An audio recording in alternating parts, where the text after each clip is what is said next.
Hi friends, welcome to Vinnu kitchen. ఇవాళ నేను చేసిన రెసిపీ వచ్చేసి చిన్న చేపల పులుసు. ఎలా చేసుకోవాలో చూద్దాం.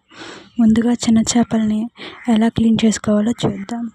1/2 కేజీ చిన్న చేపలను తీసుకొని ముందుగా రెక్కలు, తోక తీసుకోవాలి.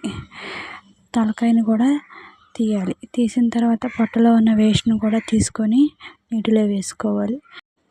చేపలన్నీ ఒక బండ మీద వేసుకొని పులుసు అంతా పోయేంత వరకు కొంచెం కొంచెంగా నీళ్ళు పోసుకొని ఆ పులుసు అంతా పోయేంత వరకు రుద్దుకోవాలి. పులుసు పోయిన తర్వాత కొంచెం ఉప్పు వేసుకొని తెల్లగా రుద్దుకోవాలి. ఇప్పుడు నీళ్ళు పోసుకొని ఒకసారి శుభ్రం చేసుకోవాలి. ఒక నిమ్మకాయ సైజ్ అంత చింతపండు తీసుకొని నీళ్ళల్లో నానబెట్టుకోవాలి.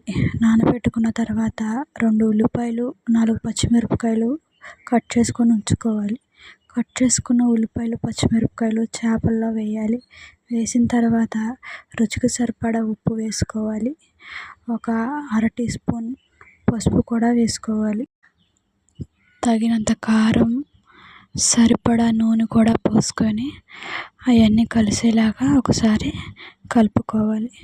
కలుపుకున్న తర్వాత నానబెట్టుకున్న చింతపండు గుజ్జుని ఆ ముక్కల్లో పోసుకోవాలి.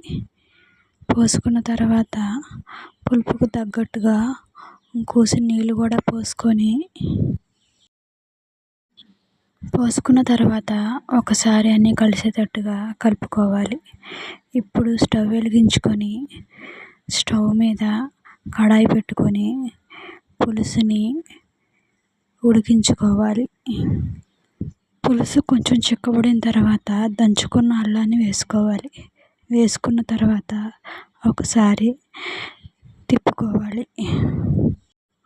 తిప్పుకున్న తర్వాత ఒక 5 నిమిషాలు ఉడకనిచ్చి స్టవ్ ఆఫ్ చేసుకుంటే చేపల కూర రెడీ. ఈ వీడియో కనుక నచ్చితే లైక్ చేయండి, సబ్స్క్రైబ్ చేయండి, కామెంట్ చేయండి.